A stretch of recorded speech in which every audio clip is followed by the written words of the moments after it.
días. Sí, sí. 1, 2, 1, 2, sí, sí. 1, 2, 2, sí, sí. Bueno, buenos días, hermanos. ¿Cómo están?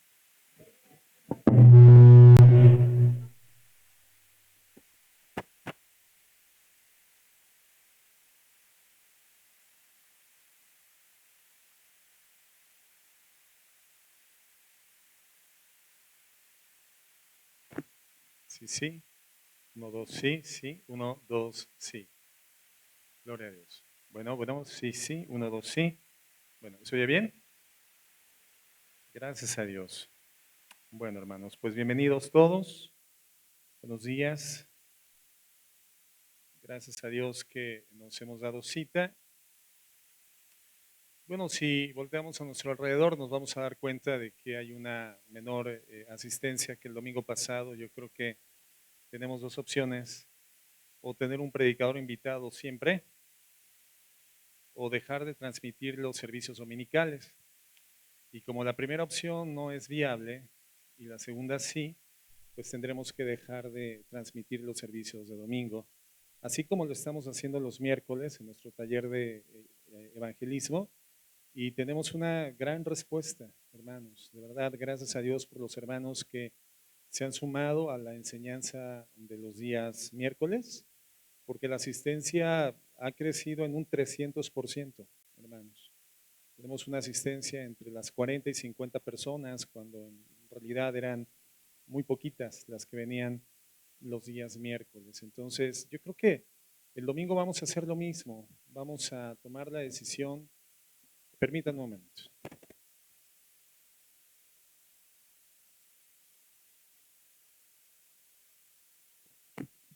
Sí, vamos a tomar la decisión de dejar de transmitir la enseñanza, buscando de alguna forma que las personas que pueden venir y no lo hacen por algún sentir de comodidad, de permanecer en sus casas y recibir la enseñanza a través de los medios, pues se vean incentivadas a asistir, a estar presencialmente en la congregación.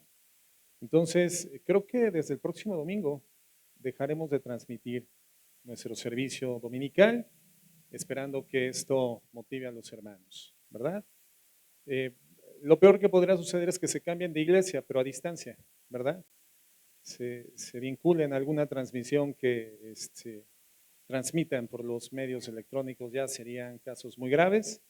Esperamos que más bien se geste lo contrario, ¿verdad? Que veamos un incremento en la asistencia. Bueno, ¿algún aviso? ¿Todo bien? Bien. Vamos a estudiar una enseñanza en esta mañana que tiene por título Vivos en la vid o muertos fuera de ella. Vivos en la vid o muertos fuera de ella. Cuando vamos a la palabra de Dios, hermanos, vemos cómo son utilizadas de manera regular una serie de analogías, ejemplos, alegorías, con el propósito de hablarnos de la relación entre el creyente y Jesucristo. Y vemos ilustraciones que hemos estudiado a lo largo del tiempo, como un rebaño, por ejemplo, y su pastor. Y entendemos perfectamente que ante ese tipo de alegoría, pues el rebaño somos nosotros, la iglesia cristiana redimida por la gracia. ¿Y el pastor quién es? El pastor es nuestro Señor Jesucristo. Vemos otras alegorías como el Hijo y el Padre, donde el Padre es Dios y el Hijo es el redimido. Vemos alegorías como el súbdito y el rey, donde evidentemente el rey es Dios y los súbditos somos nosotros, esclavos y amos, etcétera. Un cuerpo y su cabeza también es una de las analogías que el apóstol Pablo utiliza más frecuentemente, más regularmente, particularmente dirigiendo sus instrucciones inspiradas a los corintios. Pero entre estas analogías encontramos la manifestación de algunos aspectos que intentan ilustrar con claridad qué tipo de relación nosotros desarrollamos con el Señor, siendo personas redimidas por su gracia. Entonces, algunas alegorías nos hablan de la dependencia, otras nos hablan de la obediencia, otros nos hablan de la fidelidad, otras nos hablan del servicio. En Juan capítulo 15 la porción bíblica en la que vamos a estar trabajando el día de hoy, encontramos otra analogía. Y esta particularmente retrata aspectos igualmente importantes de nuestra relación con Jesús. Y la ilustración es precisamente la del pámpano y la vid. El pámpano, hermanos, que no es otra cosa sino una rama, y la vid, que no es otra cosa sino una planta. Podría ser igualmente el árbol y la rama, pero particularmente el Señor Jesucristo, de manera cultural, encontró muy útil el poder alegorizar, ejemplificar con una vid y un pámpano, porque evidentemente eran de los cultivos más regulares, más frecuentes, más habituales a la vista de la comunidad judía. Entonces, en este capítulo utiliza el pámpano y la vid. Y vamos a dar lectura a partir del versículo 1, y dice así, Juan 15:1. Dice el Señor, yo soy la vid verdadera y mi Padre es el labrador. Todo pámpano que en mí no lleva fruto, lo quitará, y todo aquel que lleva fruto, lo limpiará, para que lleve más fruto. Ya vosotros estáis limpios por la palabra que os he hablado. Permaneced en mí y yo en vosotros, como el pámpano no puede llevar fruto por sí mismo si no permanece en la vid, así tampoco vosotros si no permanecéis en mí. Yo soy la vid, vosotros los pámpanos. El que permanece en mí y yo en él, éste lleva mucho fruto, porque separados de mí nada podéis hacer. El que en mí no permanece será echado fuera como pámpano y se secará, y los recogen y los echan en el fuego y arden. Si permanecéis en mí, mis palabras permanecen en vosotros, pedid todo lo que queréis y os será hecho. En esto es glorificado mi Padre, en que llevéis mucho fruto y seáis así mis discípulos. Como el Padre me ha amado, así también yo os he amado. Permanezcan en mi amor. Si guardareis mis mandamientos, permaneceréis en mi amor, así como yo he guardado los mandamientos de mi Padre y permanezco en su amor. Esas cosas os he hablado para que mi gozo esté en vosotros y vuestro gozo sea cumplido. Vamos a orar. Señor, en el nombre precioso de nuestro Señor Jesucristo, queremos exaltar y bendecir aún a tu nombre. Queremos reconocer nuestra total dependencia de ti, Jesús. Cuando tú utilizas estas figuras, estas ilustraciones, nos queda absolutamente claro en nuestra capacidad cognitiva que hay una total dependencia de ti, que sin ti nada podemos y nada somos. Queremos en esta mañana pedirte con humildad que nos perdones por el pecado que continuamente cometemos, el pecado que te ofende, el pecado que hiere tu corazón y que de manera consciente, Señor, efectuamos. Perdónanos, porque nosotros solemos separarnos continuamente de ti, pero no somos llamados a eso, sino a crecer unidos en intimidad contigo. Ayúdanos, Señor, y bendícenos y háblanos. En el nombre de Jesús. Amén. Bien. Generalmente cuando estudiamos una porción bíblica de cierta extensión como la que acabamos de leer, tenemos que prestar atención, hermanos, porque evidentemente refiere una línea temática. Tenemos que prestar atención a aquellos conceptos o palabras que son repetitivos. Y la palabra que más se repite, más se menciona en este texto es la palabra permanecer. Permanecer, dice el Señor en esa traducción, ¿verdad?, que utiliza la conjugación antigua de los verbos, permanecer o permanecer en nuestro actual español. La enseñanza entonces se desarrolla en torno del significado de permanecer en Jesús. Esa es la enseñanza, permanecer en Jesucristo. En los primeros 3 versículos se nos presentan 3 personalidades o 3 ilustraciones. En primer lugar, Jesús menciona una vid, menciona que hay un labrador y también menciona 2 tipos de pámpano o de ramas. Evidentemente, pues no hay misterio sobre quién es la vid. Nuestro Señor Jesucristo, dice la Escritura, es la vid. Yo soy la vid verdadera. En los versículos 1 y 5. Tampoco tenemos dudas sobre quién es el labrador, porque el versículo 1 nos dice, mi Padre es el labrador. Entonces Jesús presenta al Padre trabajando con sus hijos, con los redimidos, con la iglesia, a través de Jesucristo en una misma estructura. La pregunta entonces más bien es acerca de los pámpanos. En el versículo 5 dice, vosotros sois los pámpanos. Jesús estaba hablando en ese momento, de manera esencial en el contexto, a sus apóstoles fundamentalmente. Pero menciona dos tipos de pámpanos. Hay pámpanos que permanecen, él menciona, y llevan fruto, pero también hay pámpanos que no permanecen y no producen fruto. Y entonces la consecuencia final es que al ser improductivos, entonces tienen que ser cortados, se secan y finalmente son quemados. ¿Quiénes son los pámpanos sin frutos? Mencionado, hermano, por Jesucristo en el versículo 2. Él dice, todo pámpano que en mí no lleva fruto, lo quitará. Y en el versículo 6, el que en mí no permanece será echado fuera como pámpano y se secará, y los recogen y los echan en el fuego y arden. ¿Quiénes son los pámpanos sin fruto? Acuérdate que evidentemente esta enseñanza tiene una reverberancia, tiene una repercusión, un alcance en nuestra generación como iglesia cristiana contemporánea, pero en ese momento particular Jesús estaba dirigiendo la enseñanza a sus apóstoles. Vemos el contraste. ¿Quiénes son los pámpanos que permanecen y dan fruto? Bueno, esto los vemos en el versículo 5 y 8. El contexto de este pasaje, hermanos, lo repito una vez más, no es una multitud, sino sus 12 apóstoles. Esta enseñanza es dictada por Jesucristo en el aposento alto, en el contexto de la Pascua, que posteriormente se convertiría en la cena del Señor. La última cena, hermanos, que él comparte específicamente con sus discípulos. De hecho, en este momento, en Juan 15, cuando él está refiriendo esta enseñanza, solamente permanecen 11 de sus discípulos porque Judas ya había abandonado la escena desde el capítulo 13.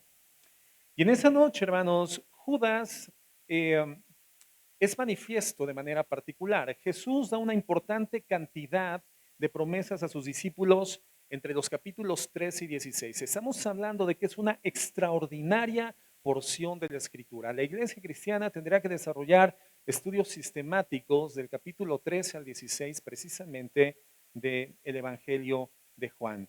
Es una sección extraordinaria. Entonces, en el capítulo 15, Judas, hermano, Judas ya ha sido expuesto. Judas ya ha sido exhibido. Satanás ha entrado a Judas y así lo describe el Señor Jesucristo en el capítulo 13, en el verso 27.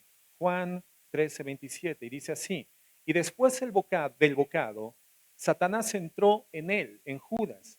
Entonces Jesús le dijo, lo que vas a hacer, hazlo pronto. Pero ninguno de los que estaban a la mesa entendió por qué dijo esto. Porque algunos pensaban, bueno, puesto que Judas tiene la bolsa del dinero, entonces Jesús cuando le dice esto, compra lo que necesitemos para la fiesta o lo que diese o para que diese algo a los pobres. Ellos lo interpretaron de esa forma porque sabemos que Judas era quien administraba los recursos financieros del ministerio del Señor Jesucristo. Cuando Cristo le dice delante de todos en esta escena de la cena del Señor, haz lo que tengas que hacer, pero hazlo ya y sale, entonces seguramente han de haber pensado, Judas va a desarrollar alguna misión financiera, va a pagar algún gasto o va a dar dinero a los pobres.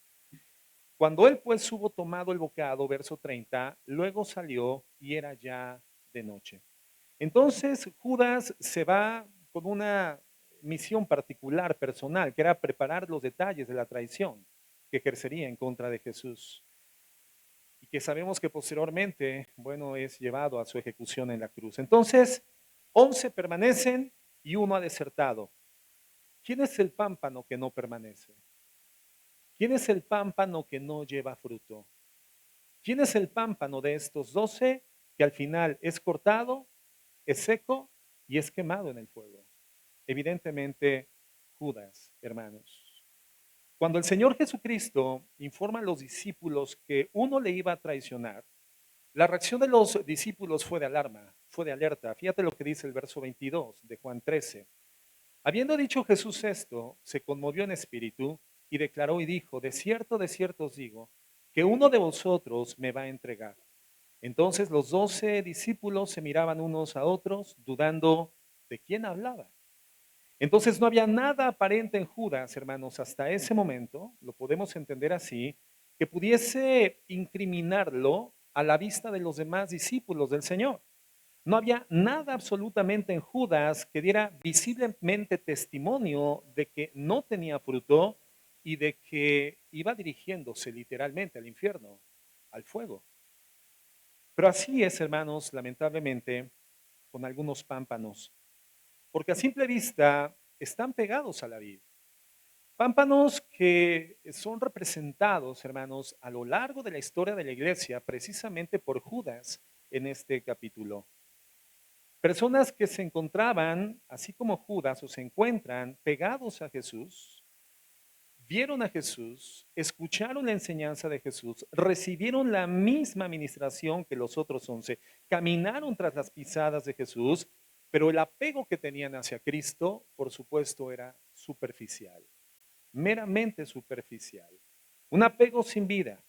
Y esto, hermano, se hace evidente cuando le deja, porque él no permaneció en Jesucristo. Voy a cambiar el micrófono porque como estamos probando un nuevo aditamento, no me siento a gusto. Creo que se oye un poquito raro. Lo voy a cambiar, voy a usar el habitual.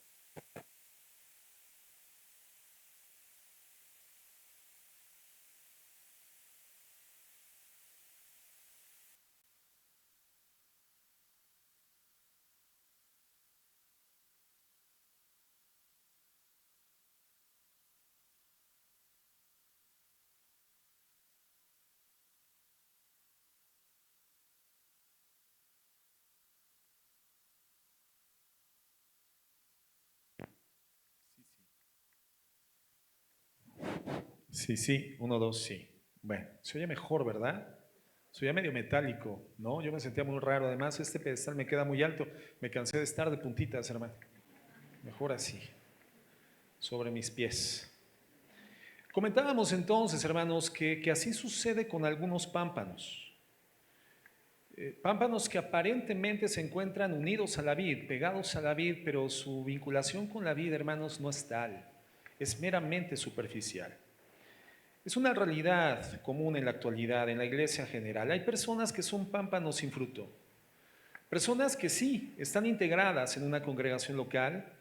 Personas que hacen algún tipo de profesión de interés en nuestro Señor Jesucristo. No una profesión de fe, sino una profesión de interés. Hay algo que les interesa de Jesús y por lo tanto hacen lo pertinente para estar cercano a Él. Y esto es públicamente visible y por lo tanto podríamos considerarlos como pámpanos de la vid. Pero llega el momento en donde sus vidas terminan manifestando que no tienen la vida que es transmitida a través de Dios por vía de nuestro Señor Jesucristo. No manifiestan el poder, no manifiestan la gracia, no manifiestan la piedad, no manifiestan la fidelidad de un hijo de Dios. Y sabemos que el cristianismo, hermanos, es un tipo de realidad que se desarrolla en el mundo. La iglesia cristiana no está fuera del mundo, está en el mundo y ese fue el propósito del Señor. Él dice a los discípulos en la misma escena de la última cena: Señor, yo oro, más bien ora a Dios por ellos, y les dice al Señor: oro no para que los retires del mundo, Señor, sino para que del mundo los libres del mal. La iglesia se inserta en el mundo porque es el lugar de trabajo de la evangelización. Permanecemos en la tierra con la única propuesta de proclamar el mensaje del Evangelio de la gracia. Fuera del mundo, ¿cómo podríamos ejercer esta comisión? El punto es que el mundo, hermanos, está lleno de todo tipo de personas, con todo tipo de intereses particulares hacia Cristo. Y en algún momento, inevitablemente, saldrán a la luz pámpanos que no dan fruto. Pámpanos que, teniendo ya que haber florecido y fructificado, en momentos definitorios de su vida no dan el fruto.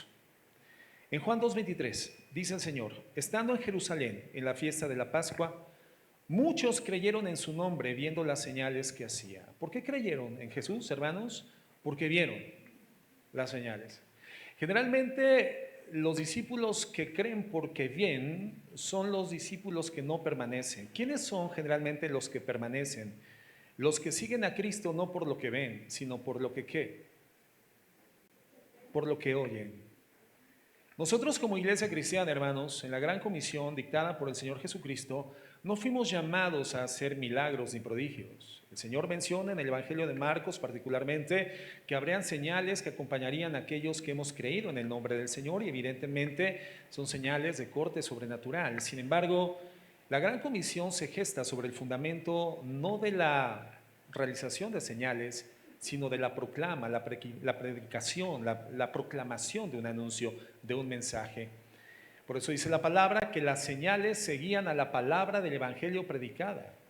Hoy en día vivimos en una generación que está urgida por ver, quiere evidencias, quiere testimonios visibles, tangibles, y las palabras pueden ser suficientemente insubstanciales como para poder generar convicción en el corazón. Pero esas personas que están esperando el ver, hermanos, dejan de percibir su fidelidad a Jesús cuando no tienen esta cercanía con el testimonio visual constante. Las personas que realmente permanecen son las que siguen a Cristo no por lo que ven, hermanos, sino por lo que oyen de Él.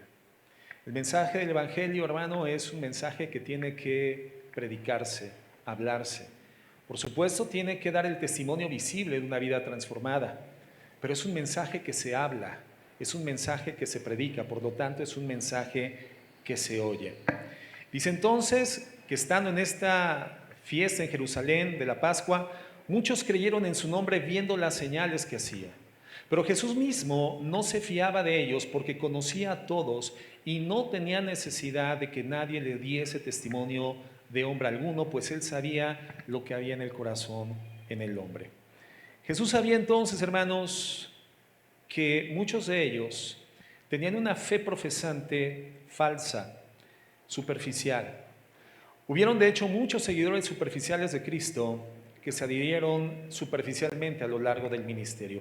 En el capítulo 6 de Juan, después de haber realizado una señal extraordinaria, la alimentación de miles de personas, siendo seguido en ese momento, por supuesto, por las señales visibles, por una gran cantidad, por multitudes, en el versículo 66 dice la Escritura que Cristo estaba hablando, Cristo estaba enseñando, y en respuesta no a lo que vieron, sino a lo que escucharon de Jesucristo, es decir, no en respuesta a los milagros que él hizo, sino en respuesta al mensaje que predicó, el verso 66 dice: desde entonces muchos de sus discípulos volvieron atrás y ya no andaban con él.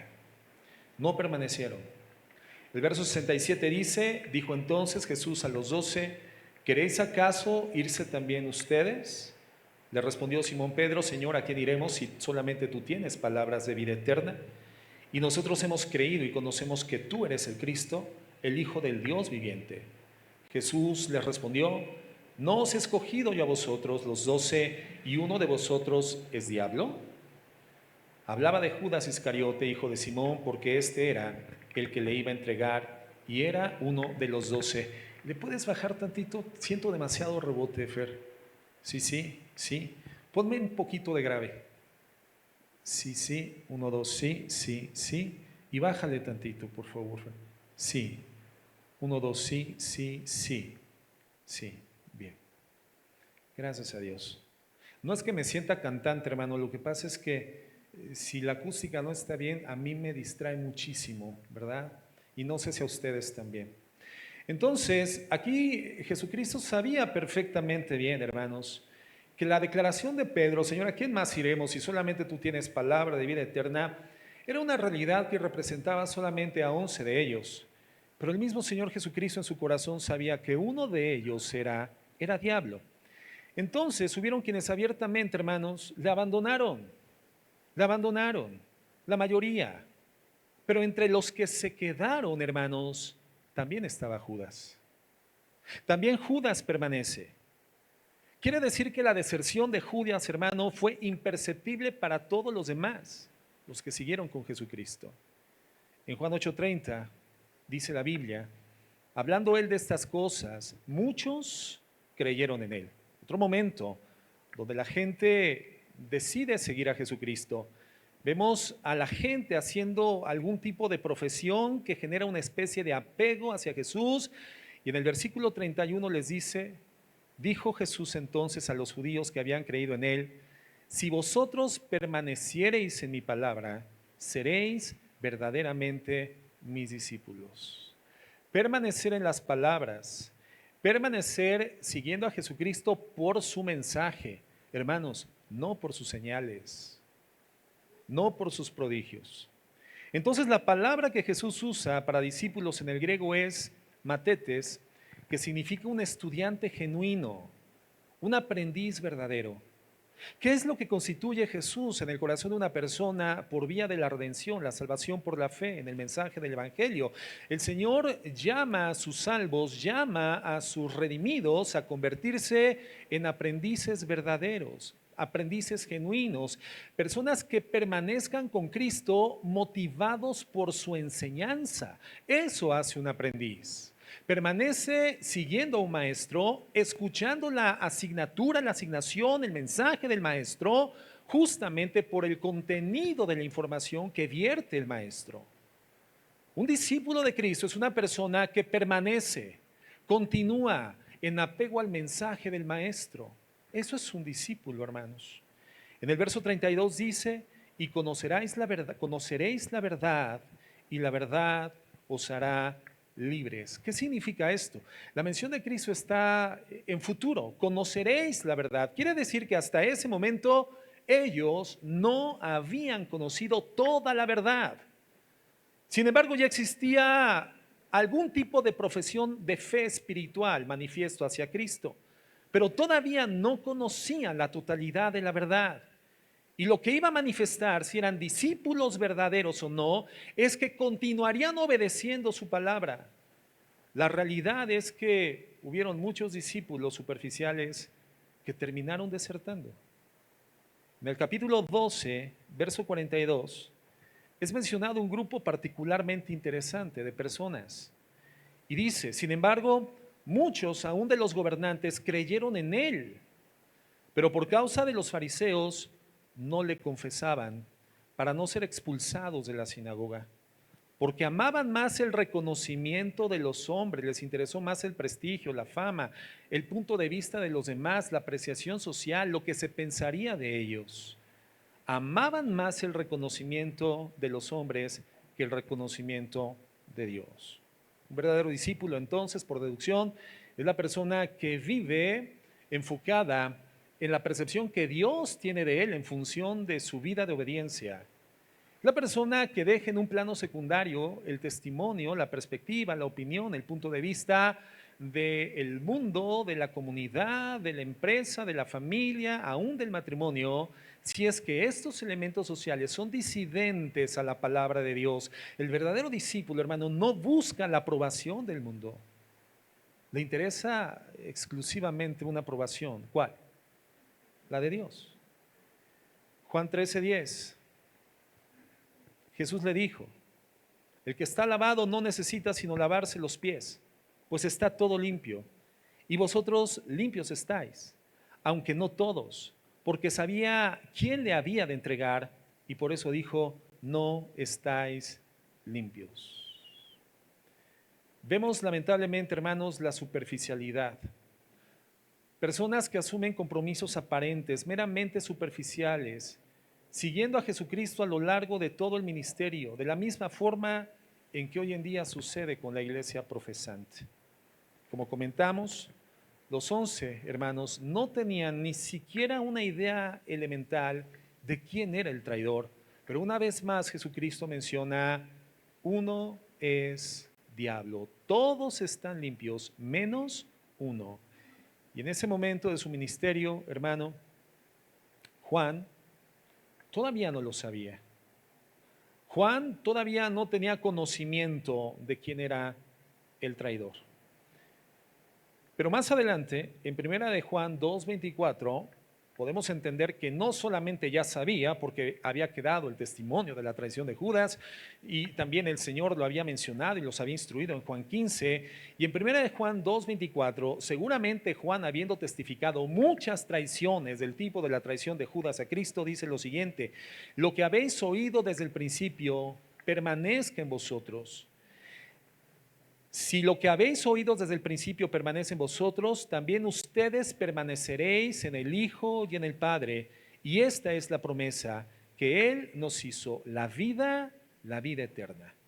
Entonces Juan está citando la enseñanza que recibió de Jesucristo precisamente en la última cena, en el capítulo 15 del Evangelio de Juan. En el verso 4, cuando Cristo dice, permaneced en mí y yo en vosotros. Pero aquí lo está profesando, lo está proclamando, lo está anunciando muchos años después a un grupo de discípulos donde la mayoría de ellos no vieron ni testificaron el testimonio, el ministerio de Jesucristo, pero le está transmitiendo de manera fiel la misma enseñanza que recibe del Maestro, y es la enseñanza, hermano, que ha sido transitando la historia de la iglesia cristiana a lo largo de todos los tiempos y que nosotros profesamos y nosotros proclamamos y anunciamos.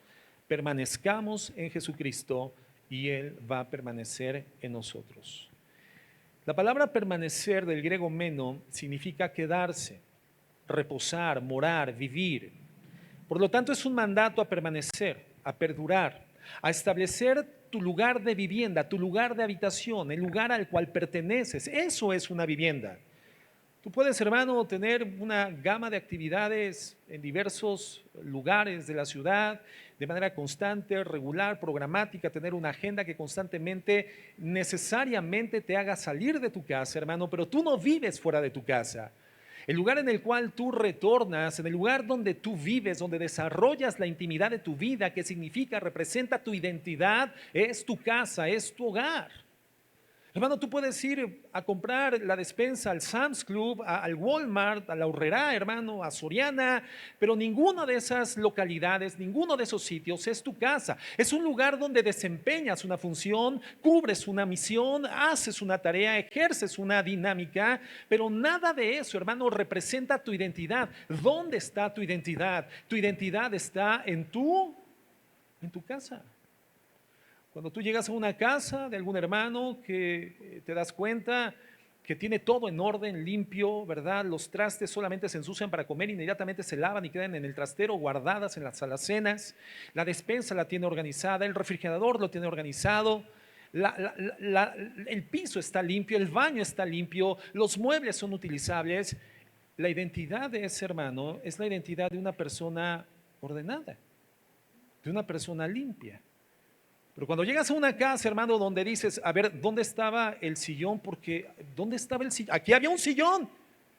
Y la esposa le dice, sí, quita toda la ropa que está ahí en esa esquina y vas a encontrar el sillón. Ahí, y entonces, wow, aquí está el sillón, apareció, magia. No, lo que pasa es que estás en un lugar donde la identidad de esa familia es el desorden, la suciedad. Entonces nuestro hogar no es otra cosa sino un reflejo, una extensión que manifiesta claramente nuestra identidad. Cuando el Señor Jesucristo dice permaneced en mí, está hablando de un lugar al cual pertenecemos, es el lugar donde habitamos, donde vivimos, es el lugar que define nuestra identidad. Permanecer en Cristo significa Jesús es mi identidad, vivo a Cristo, vivo en Cristo y por lo tanto reflejo a Cristo. Mi identidad es la de un hijo de Dios. Mi identidad es la de un cristiano. Hago lo que un hijo de Dios hace. ¿Y qué es lo que hace un hijo de Dios? Lo mismo que Dios hace. ¿Qué es lo que hace un discípulo de Cristo? Lo mismo que haría Jesucristo. Ante las diversas circunstancias de la vida, mis determinaciones están orientadas en el seguimiento de la conducta, la enseñanza de mi maestro. Mi maestro es Cristo. Entonces me esfuerzo por seguirlo, me esfuerzo por obedecerlo, me esfuerzo por hacer y pensar lo mismo que él haría y pensaría en las diversas circunstancias de mi experiencia en la vida. Y entonces estoy permaneciendo en Jesús. Y es un mandato. Lo que Cristo les está diciendo es, no hagan lo que Judas hizo. No hagan lo que muchas personas hacen. No me sigan superficialmente. En la carta a los Hebreos, escrita a una comunidad de judíos que habían creído en Jesús, encontramos en el versículo 4 a judíos que se contaban entre ellos, pero que no habían hecho un compromiso real con Cristo. Y en el capítulo 4, verso 14 dice así: por lo tanto, ya que tenemos un gran sumo sacerdote que entró en el cielo, Jesús, el Hijo de Dios, aferrémonos a lo que creemos. Permanecer en Cristo, hermanos, va a demandar, ante diversas experiencias de la vida, no solamente una determinación de continuar haciendo habitualmente lo que haces como cristiano, sino aferrarte. ¿Cuándo tienes que aferrarte a un objeto que es más sólido que tú para que no seas movilizado de tu posición? Cuando hay una fuerza contraria que tiene la potencia suficiente para arrastrarte. Yo me imagino a las personas que ahora lamentablemente en Acapulco, hermano, ante la entrada del huracán Otis, en una categoría de huracán 5, hermano, cuando pegó en la costa de Acapulco, ¿cuántos se vieron en la necesidad de aferrarse a pilares, a objetos con el peso, la cimentación suficientemente sólida para poder garantizar que la velocidad del viento no terminaría arrastrándolos? Y aún así, hermanos, ¿cuántos terminaron sin nada que pudiera afianzar una posición, arrastrados literalmente por la fuerza del viento? Bueno, encontramos en esa circunstancia muy lamentable en nuestro país una ejemplificación clara de la fuerza y la potencia con la que el mundo arrastra o pretende arrastrar a aquellos que se hacen llamar discípulos de Jesús. Pámpanos de la vid. El Señor nos dice en la carta a los Hebreos: aferrémonos a lo que creemos, porque habrán circunstancias y experiencias de la vida que querrán arrastrarte. Pero ¿quiénes permanecen en la vid? Los que no son superficiales, los que están injertados por la redención, los que habiendo sido olivo silvestre, el Señor en gracia, por el mensaje glorioso de la redención, los injerta al olivo natural. Esa es otra ilustración que el Señor Jesucristo utiliza en Romanos. Somos injertados en la vid, que es nuestro Señor Jesucristo. Entonces, hermano, tú has creído en Jesús. Si has hecho alguna profesión por Cristo, aférrate a ella. No desistas, no desmayes, no te dejes persuadir o convencer, no te alejes. Hermano, no traiciones, no desertes, aférrate a esa profesión, mantente en esa profesión. Y eso es lo que el Señor está diciendo en Juan 15:4. Permanezcan, quédense, han hecho una profesión, sigue adelante, no desertes. En Deuteronomio 31:14 encontramos una palabra final de Moisés al pueblo, en ese momento en que el liderazgo ha sido trasladado a Josué. Sabemos que Moisés no entra a la tierra prometida, solamente lo ve desde sus linderos. Moisés no entra, y en el verso 14 de Deuteronomio 31 dice así: y Jehová dijo a Moisés: he aquí, se ha acercado el día de tu muerte. Llama a Josué y esperad en el tabernáculo de reunión para que yo le dé el cargo. Fueron pues Moisés y Josué y esperaron en el tabernáculo de reunión. Y se apareció Jehová en el tabernáculo, en la columna de nube, y en la columna de nube se puso sobre la puerta del tabernáculo. Y Jehová dijo a Moisés: he aquí, tú vas a dormir con tus padres, y este pueblo se levantará y fornicará tras los dioses ajenos de la tierra donde va, para estar en medio de ella, y me dejará e invalidará mi pacto que he concertado con él, con el pueblo. La omnisciencia de Dios, hermano. El Señor conoce el final de la historia desde el principio. El Señor conoce todo lo futurible. El Señor es omnisciente. El verso 17 dice: y se encenderá mi furor contra él en aquel día, y los voy a abandonar, y esconderé de ellos mi rostro, y serán consumidos, y vendrán sobre ellos muchos males y angustias, y dirán en aquel día: no me han venido estos males porque no está mi Dios en medio de mí. Pero ciertamente yo esconderé mi rostro en aquel día por todo el mal que ellos habrán hecho por haberse vuelto a dioses ajenos. Y así sucedió. Hermano, tal como Dios lo dijo a Moisés, una deserción masiva, una apostasía masiva. Estaban apegados al pacto de Dios. ¿De qué manera, hermanos? De manera superficial. ¿Cuándo juraron fidelidad al Señor? El pueblo de Israel, ¿en qué momento definió su fidelidad a Dios? Porque sí lo hizo. ¿En qué momento? En un momento en el que la percepción de lo visible fue mayor que la percepción de lo audible. Y lo que fue perceptible a través de su sentido auditivo fue más bien el estruendo de los truenos en el monte, viendo la manifestación gloriosa, portentosa, extraordinaria del poder de Dios. Vieron cosas extraordinarias, la naturaleza en condición incontenible, siendo un vislumbre del poder de ese Dios que ahora quería hablar al pueblo, pero ellos no quisieron escucharlo por miedo a la voz de Dios. Y entonces mandaron a Moisés diciéndole, ¿sabes qué? Escúchalo, porque si nosotros lo oímos, vamos a morir. Escúchalo, menciónanos todo lo que te diga y nosotros lo vamos a obedecer, vamos a ser fieles. El pueblo de Dios, hermano, permaneció o definió fidelidad a Dios por lo que vio, mas no por lo que oyó. Y Dios lo sabía. Y las manifestaciones más alarmantes, graves, tristes, de deserción, apostasía e infidelidad del pueblo de Dios fueron desarrolladas cuando recibieron la más grande bendición, la tierra prometida. Tal como lo dijo el Señor, se prostituyeron tras dioses ajenos, costumbres ajenas, prácticas paganas, idolatría. Así sucedió. ¿Por qué no permanecieron fieles a Dios? Porque su compromiso con la ley, ¿cómo fue, hermanos? Superficial. Cuando Pablo le escribe a los corintios, precisamente les advierte que no hagan esto. No sean como aquellos que estuvieron en el desierto y desertaron, les dice Pablo. Entonces encontramos todo tipo de advertencias, hermanos, a lo largo del Nuevo Testamento, de permanecer fieles, de quedarnos, de habitar, de vivir, de residir en el Señor Jesucristo, en su enseñanza. Y es lo que Cristo les está diciendo cuando les menciona, permanezcan, quédense en mí. Todos conocemos a personas que estuvieron dentro del ambiente eclesiástico un tiempo, hermanos, y después se fueron. Y no es que se hayan mudado de ciudad, sino que dejaron a Dios.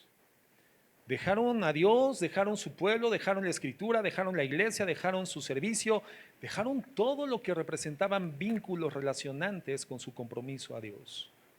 Y lo han abandonado. Hermano, yo te puedo asegurar que si nos reuniéramos en un mismo tiempo, todas las personas que a lo largo de casi 18 años de ministerio de nuestra congregación han estado en algún momento ocupando una silla de este auditorio, o no de este auditorio, una silla en esta congregación, este auditorio sería absoluta y totalmente insuficiente para poder reunir a todos los que hemos estado ante la enseñanza. Y te quiero decir que a lo largo de 18 años, el Señor ha agudizado, por supuesto que el Señor ha afinado la enseñanza, ha afinado nuestra percepción bíblica y espiritual de la doctrina, pero la esencia de la enseñanza es la misma. Personas que han escuchado lo mismo, han visto lo mismo, han sido enseñados en lo mismo, se les ha presentado el mismo Cristo, pero hoy no están, no permanecieron, porque no habitaban, porque no vivían, porque no moraban en Cristo, no permanecieron en Jesús. Dejaron a Dios, dejaron la Escritura, dejaron la iglesia. ¿Y qué es lo que nos dice Jesús, hermanos? No hagan esto, permanezcan, quédense. ¿Por qué? Bueno, comenzando por el versículo 4, hay un desarrollo de las bendiciones de permanecer. Bendiciones profundas que vienen para aquellos que se quedan. Quiero que revisemos esto brevemente en el resto del mensaje. Bendiciones que Dios ofrece, Dios otorga a las personas que permanecen en Él. En primer lugar, una absoluta convicción de salvación eterna. Una absoluta convicción, una persuasión, una plena identidad con el estado de salvación por la gracia. ¿Cómo describirías tu salvación? Hermano, si alguien te preguntara, ¿qué significa ser cristiano? ¿Cuál sería tu contestación? Bueno, los hermanos que están diligentemente viniendo al taller de evangelismo y no se quedan dormidos, como los que en esta mañana ya están dormidos, les pido por favor que se despierten. El peor lugar para venir a dormir es la congregación, la silla de la iglesia ni siquiera es cómoda y te pierdes la oportunidad de ser edificado en la palabra de Dios.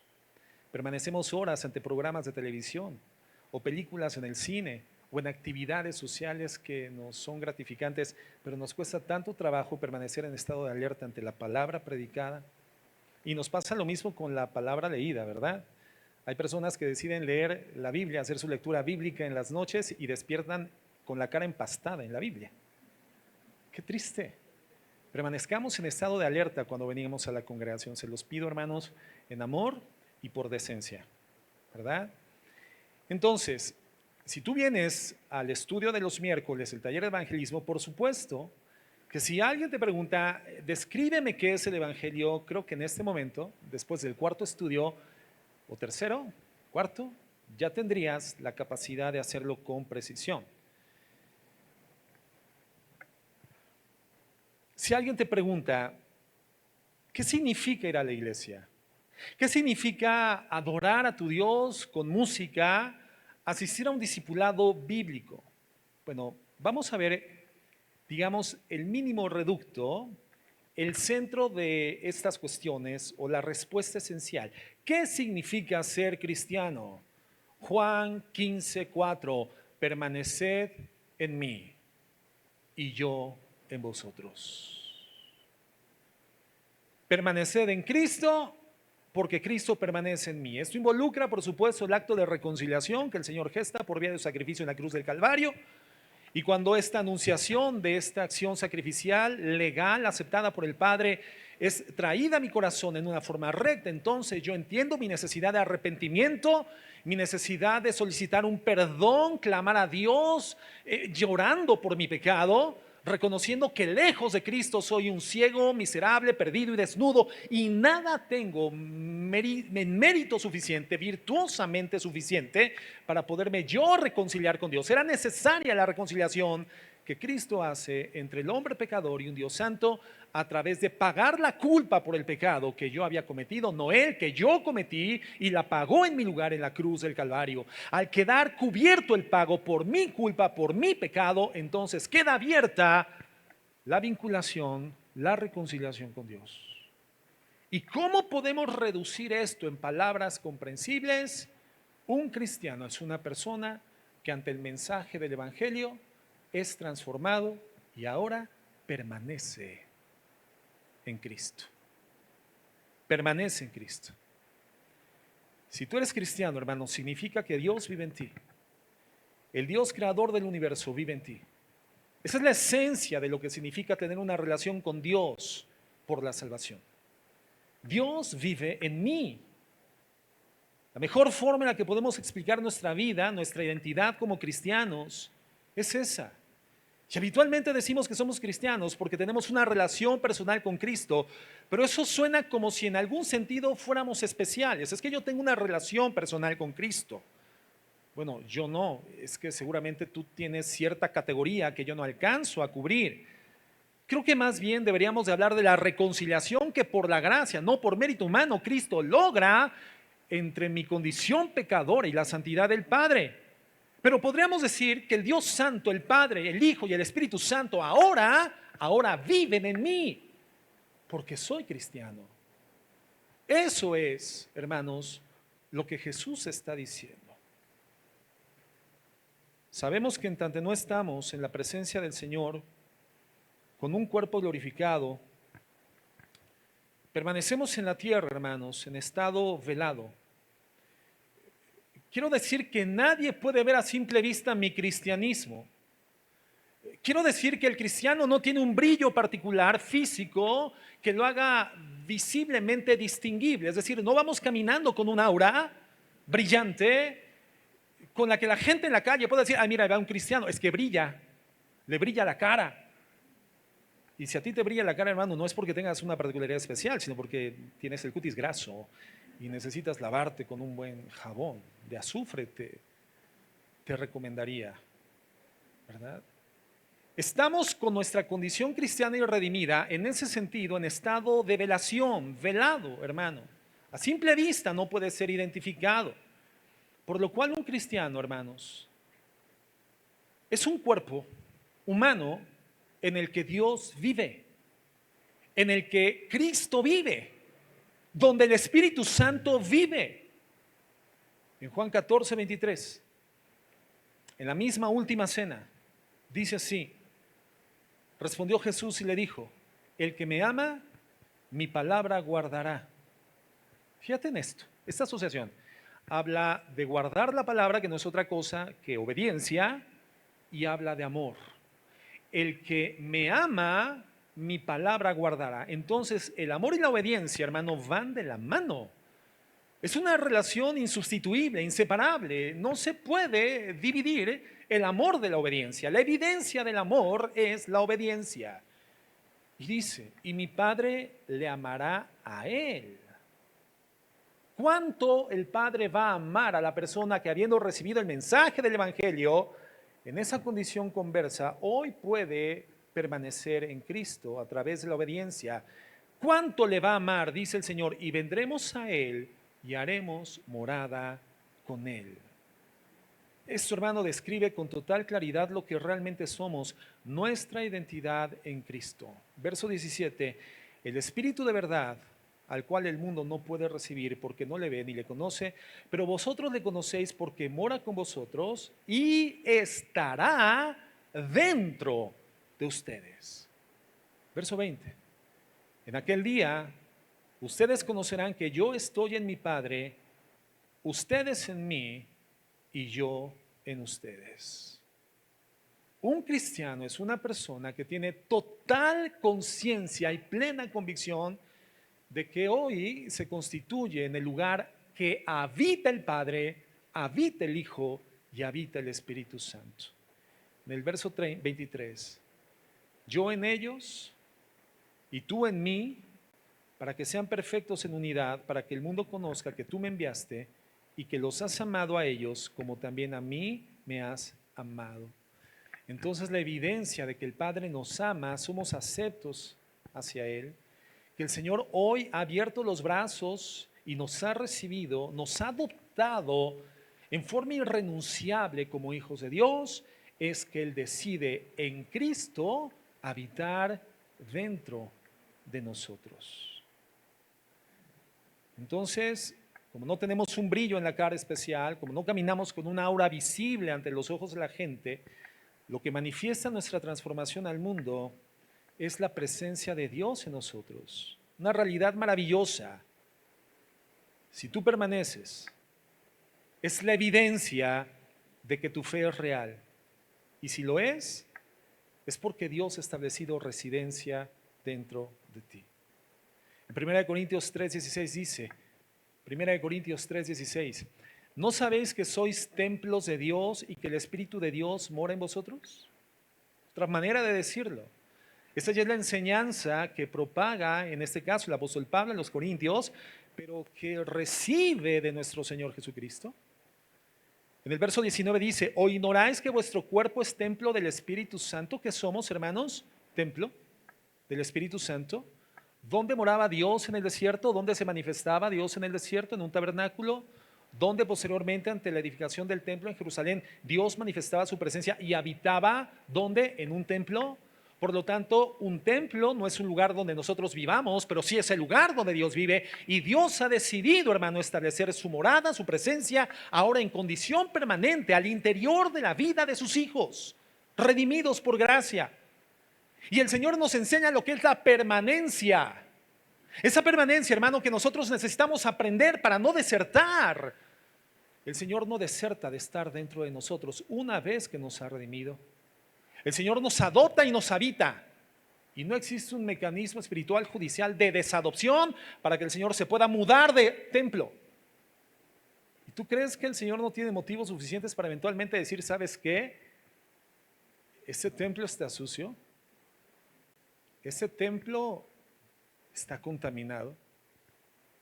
Ese templo huele a idolatría, huele a negociación. Ese templo está sucio. No puedo decir que Dios desearía, porque la Biblia no lo dice, ni conocemos en ese sentido el sentir de Dios, pero eventualmente podemos ser el tipo de lugar donde nadie desearía estar. Pero Dios, aún así, permanece. El Señor nos enseña lo que es la fidelidad. Y nos dice, no lo ignoren ustedes, no lo ignoren. Su cuerpo es templo del Espíritu Santo, el cual está en ustedes, el cual tenéis de Dios. Y que no sois vuestros, porque habéis sido comprados por precio. Por lo tanto, glorifiquen pues a Dios en vuestro cuerpo y en vuestro espíritu, los cuales son de Dios. Verso 14. No se unan en yugo desigual con los incrédulos. Porque ¿qué compañerismo tiene la justicia con la injusticia? ¿Qué comunión la luz con las tinieblas? ¿Y qué concordia Cristo con Belial? ¿O qué parte el creyente con el incrédulo? ¿Y qué acuerdo hay entre el templo de Dios, que somos nosotros, y los ídolos? Porque vosotros sois el templo del Dios viviente. Como Dios dijo, habitaré y andaré entre ellos, y seré su Dios, y ellos serán mi pueblo. Gálatas 2:20 dice así: con Cristo estoy juntamente crucificado, y ya no vivo yo, mas vive Cristo en mí, y lo que ahora vivo en la carne, lo vivo en la fe del Hijo de Dios, el cual me amó y se entregó a sí mismo por mí. Primera de Juan 4:4, hijitos, vosotros sois de Dios, y los habéis vencido, porque mayor es el que está en vosotros que el que está en el mundo. Él está en nosotros, y es mayor que el que está en el mundo. ¿Quién está en el mundo, hermano? ¿Quién es el príncipe temporalmente de la potestad del aire? El Dios de este siglo, mencionado como tal por Jesucristo, pero en condición temporaria y en condición juzgada. La condición de Satanás ya es cosa juzgada, hermanos, pero él permanece todavía con cierto nivel de actividad en el mundo y de influencia potente sobre la vida, la mentalidad, el alma de las gentes. Lamentablemente también ejerce influencia sobre los hijos de Dios, que olvidan que son templos del Espíritu Santo. En 1 Juan 4:13 dice así: en esto conocemos que permanecemos en Él y Él en nosotros, en que nos ha dado su Espíritu. Y nosotros hemos visto y testificamos que el Padre ha enviado al Hijo, el Salvador del mundo. Todo aquel que confiese que Jesús es el Hijo de Dios, Dios permanece en Él y Él en Dios. Y nosotros hemos conocido y creído el amor que Dios tiene para con nosotros. Dios es amor. Y el que permanece en amor permanece en Dios y Dios en él. Entonces, hermanos, el cristianismo se define en términos de permanecer. De permanecer. Y todos los que permanecen, pues son quienes dan testimonio de una salvación real. Y esto es definido como Dios viviendo en nosotros, estableciendo residencia dentro de nosotros. Colosenses 1:21. Y a vosotros también, que erais en otro tiempo extraños y enemigos en vuestra mente, haciendo malas obras, ahora os ha reconciliado en su cuerpo de carne por medio de la muerte, para presentaros santos y sin mancha e irreprensibles delante de él. Si en verdad permanecéis fundados y firmes en la fe, y sin moveros de la esperanza del evangelio que habéis oído. ¿Somos llamados a permanecer firmes en qué? En la fe y en una esperanza. ¿La esperanza de qué, hermanos? La esperanza del evangelio en el que hemos creído, que hemos oído, el cual se predica en toda la creación. Somos llamados a permanecer fieles a un mensaje. Somos llamados a vivir en la dinámica, en la esencia, en la realidad, en el medio ambiente que genera un mensaje, hermanos. Una proclama, un anuncio, una buena nueva. Una gran noticia. La noticia del evangelio, hermanos. Hemos comentado en el taller de evangelismo que el evangelio es la clase de buena noticia, porque eso significa evangelión, buena nueva. Es la clase de buena noticia que necesitamos, que nos surge, que nos impele, nos inclina, nos propulsa, nos empuja a proclamar, a anunciar. Como cuando tú recibes una buena noticia de cualquier índole. El médico te dice, ¿qué cree? No era cáncer. ¿Qué quieres? ¿Qué buscas? Proclamarlo, avisarle, anunciarle, decirle a alguien.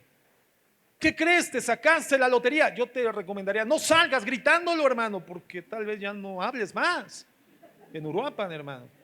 Pero tú buscas a quién comentarlo, con quién transmitirlo, lo predicas, lo hablas. El evangelio es la clase de buena nueva, hermano, que somos llamados a mencionar porque es la clase de noticia que no le cabe en el pecho a una persona que ha sido redimida, transformada y salvada por el mensaje del evangelio. Porque el Evangelio representa, hermano, el cambio de una circunstancia en condición permanente.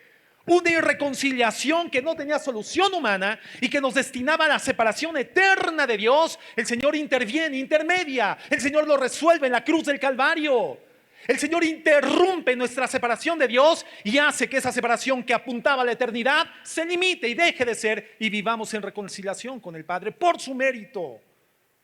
Resuelve el grave problema de la distancia de un Dios santo por mi condición humana pecadora.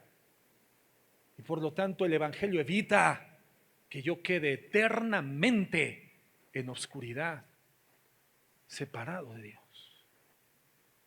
Eternamente separado de Dios.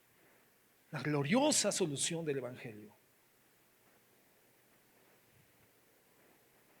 Y dice Pablo en Colosenses 1:23, si en verdad permanecen fundados y firmes en la fe, permanecer fundados y firmes en la fe, sin movernos de la esperanza del Evangelio que hemos oído. Permanecemos por lo que oímos, no por lo que vimos, hermano, por lo que oímos. Pero si yo diseñara como pastor de la congregación una estrategia de incremento numérico de la membresía y pusiéramos una pancarta, este domingo van a haber resurrecciones, dos resurrecciones. Los muertos que lleguen primero pues serán los beneficiados. Y van a haber también manos nuevas, pies nuevos, 5 ciegos van a recuperar la vista.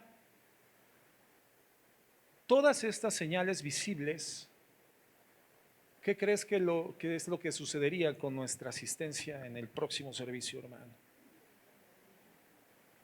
Bueno, si no nos echan a la policía por ese tipo de situación escandalosa, ¿verdad? Pues lo más seguro, hermano, es que esto se llenaría porque la gente querría ver. No le interesaría escuchar. Es más, si con ese tipo de promoción lográsemos una audiencia mayor y comenzara yo a predicar el Evangelio, la gente diría, va, ya, sí, rápido, ¿a qué hora comienza? ¿A qué hora resucitan? Es que el mío ya está medio apestando, ¿a qué hora comienza esto? O sea, la gente estaría urgida por ver, por testificar visualmente, habría un sentido humano fundamentalmente orientado a recibir información, la vista. La vista. Y si a toda esa gente le dijéramos, miren, se la creyeron. La verdad es que no creemos que nada de eso vaya a suceder, pero queríamos que ustedes estuvieran presentes para escuchar un glorioso mensaje, el mensaje del Evangelio, un mensaje que puede resolver tu problema de estar separado de Dios por tu pecado, siendo Dios un Dios santo, y esto resolver tu eternidad a fin de que seas trasladado del infierno a la eternidad con Cristo. ¿Qué crees que sucedería con esa gente? ¿Permanecería? Se iría. Porque es el tipo de mensaje y es el tipo de persona que siguen a Jesucristo por algún tipo de interés, cierta profesión de interés, pero no una profesión de fe. Porque la fe no es generada por lo que vemos, la fe es generada por lo que oímos. La fe viene por el oír y el oír el Evangelio de Jesús. Romanos 10, hermanos. Y es lo que nos está diciendo Pablo. Sin movernos de la esperanza del Evangelio que hemos oído y el cual se predica en toda la creación que está debajo del cielo, del cual yo, Pablo, fui hecho ministro. Si tú permaneces, si tú quedas, Él permanece en ti. Primera de Pedro 1:3 dice así: bendito el Dios y Padre de nuestro Señor Jesucristo, que según su grande misericordia nos hizo renacer para una esperanza viva por la resurrección de Jesús de los muertos, para una herencia incorruptible, incontaminada e inmarcesible, reservada en los cielos para vosotros, que sois guardados por el poder de Dios mediante la fe, para alcanzar la salvación que está preparada para ser manifestada en el tiempo postrero. Entonces, hermanos, por un lado permanecemos y perseveramos y continuamos y soportamos. Por el otro lado, Dios nos guarda, y después en el verso 6 dice: en lo cual ustedes se alegran, aunque ahora por un poco de tiempo, si es necesario, tengan que ser afligidos en diversas pruebas. ¿Por qué nos vamos a alegrar en la prueba, hermanos? ¿Por qué el cristiano se alegra en la prueba? Porque es el mecanismo por el que el Señor nos da testimonio de la existencia o la inexistencia de qué, de nuestra qué, de nuestra fe. Entonces un alumno que está preparado para ser promovido al siguiente nivel, cuando el maestro dice el siguiente lunes hay examen, ¿se asusta o se alegra? Se alegra, está preparado, está listo. Entonces la prueba para un hijo de Dios no tendría que ser una circunstancia indeseable. Y como nos enseñaba el pastor Nicolás la semana pasada, el cristiano no es la persona que huye del sufrimiento, sino que está preparado y dispuesto al sufrimiento. Y cuando éste viene, está listo para poderlo cursar de manera correcta. Bueno, dice la palabra de Dios que aun cuando tengamos que ser afligidos, esta aflicción lo único que hace es sacar a nuestra conciencia la evidencia, darnos conscientemente la existencia de nuestra fe. Tu fe no manifiesta ser genuina, hermano, hasta que es probada. Cuando algo no sale como tú esperabas, cuando algo es contrario a lo que tú deseabas. Y es como Cristo lo enseña en la parábola del sembrador, ¿se acuerdan? Habla de tribulaciones, aflicciones, angustias. ¿Y qué pasa con esta planta? Esta planta muere sin fruto por el engaño de las riquezas, las preocupaciones del mundo, las dificultades, los problemas. Y hermanos, esa es la prueba para los hijos de Dios. Por lo tanto, lo mejor que podría sucedernos en nuestra vida como creyentes es que nuestra fe sea probada, hermanos. Porque cuando es probada, permanecemos. Esto está dándonos verificablemente cuál es la condición de nuestra realidad. Lo mejor que podría sucedernos es que haya un desastre, que esté fuera de control, una prueba de dificultad grande, porque eso es lo que revela lo falso o lo verdadero de nuestra fe. La fe, hermanos, de las personas superficiales se colapsa. Pero la fe de la gente que realmente permanece en Cristo es aprobada. Y prueba ser más preciosa que el oro. ¿Que hay algo más precioso que el oro? ¿Qué es algo más precioso que el oro, hermano? Pocas cosas.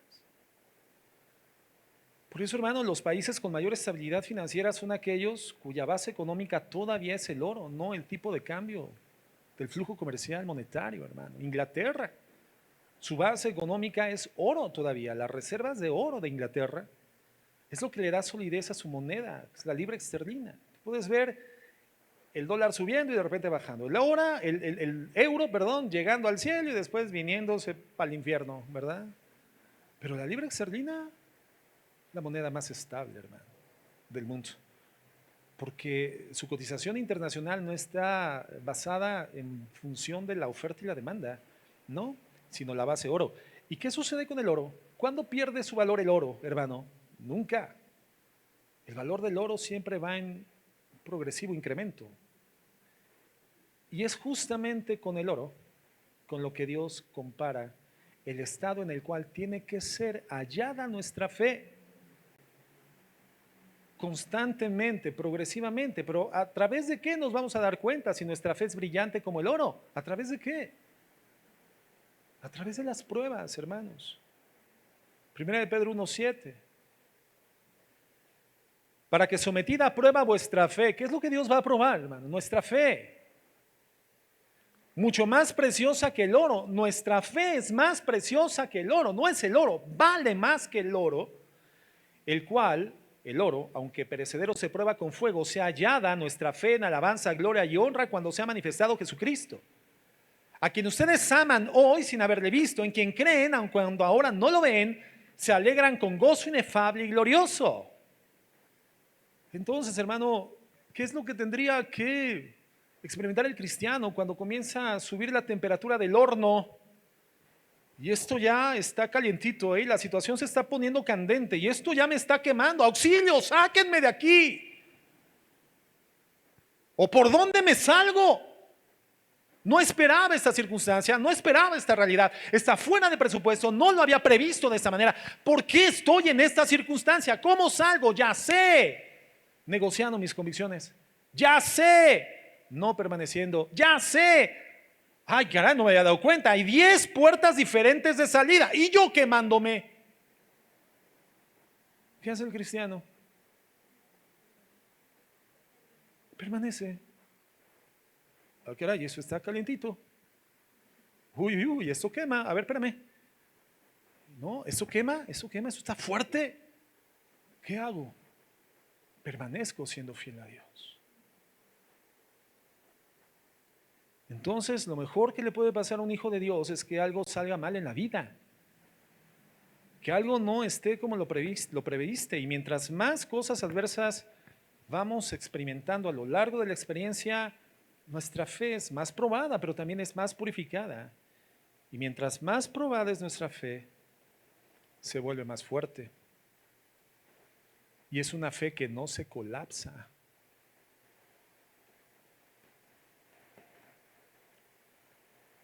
¿Dónde preferirías hacer una inversión inmobiliaria, hermano? ¿En un edificio que está construido arquitectónicamente con tecnología antisísmica? ¿O en un edificio hecho por el gobierno federal, verdad, en un Infonavit? ¿Dónde preferirías vivir? ¿Dónde inviertes tu patrimonio, hermano? ¿Bajo qué resguardo te gustaría vivir?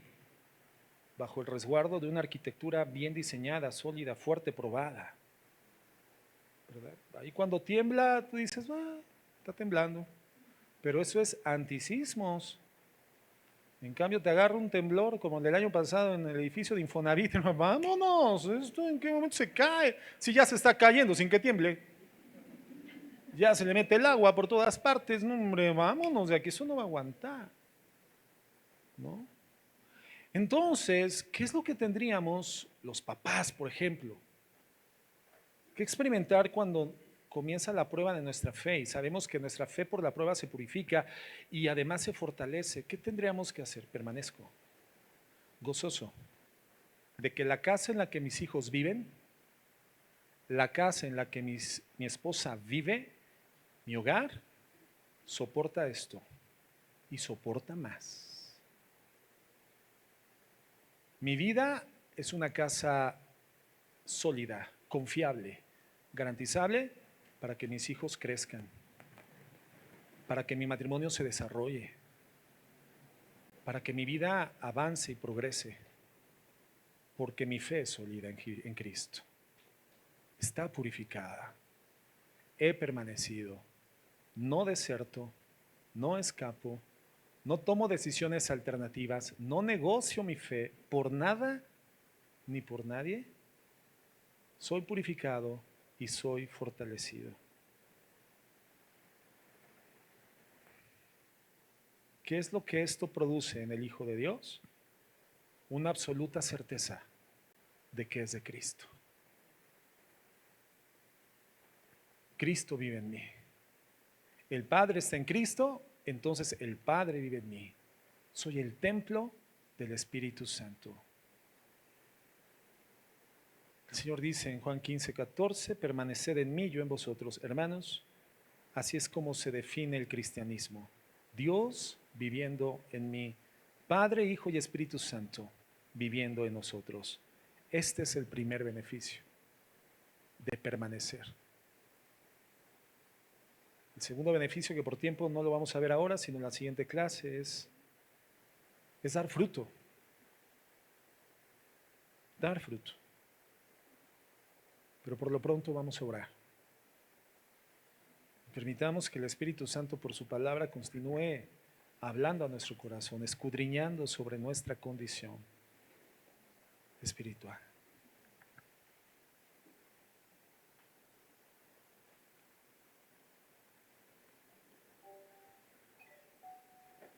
Bendito Dios. Bendito Señor.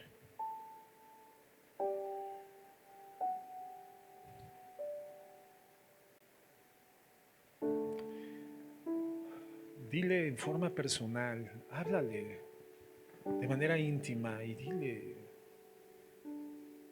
cuánto le agradeces el haber permanecido en Él hasta el día de hoy.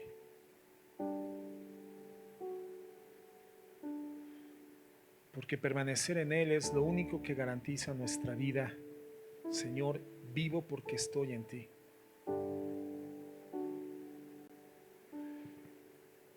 Pero Señor, si yo me alejo de ti, voy a comenzar a morir, a secarme. No serviré sino para ser echado fuera. Señor, hay un pámpano que desertó en aquel momento glorioso de la historia, en aquel momento que definió el destino eterno de la creación humana. Señor, hubo un pámpano, Señor, que desertó, salió, que parecía que era, superficialmente daba la talla.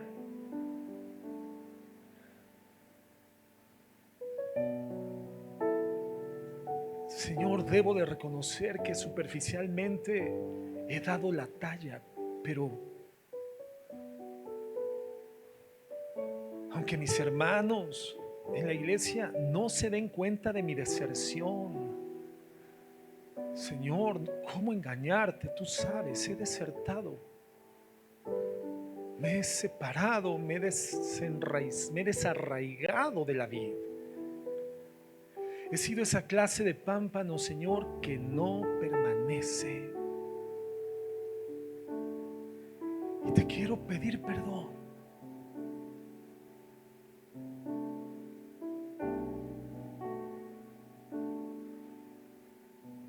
Cosas que he considerado de menor calado, de menor importancia, pero que han generado estragos profundos en mi alma, en mi certidumbre, en mi confianza,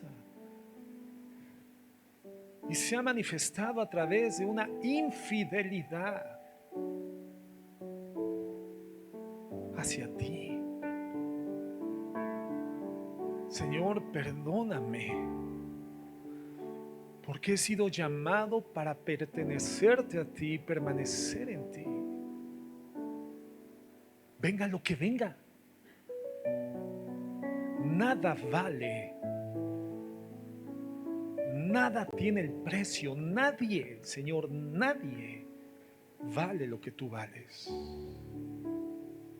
Tú eres Dios. No hay Dios fuera de ti. Me he inclinado ante cosas, Señor, de menor valor. He puesto mis ojos y mis objetivos en lugares menores. Y cuando esos lugares menores o personas menores me han fallado, mi fe se ha pulverizado.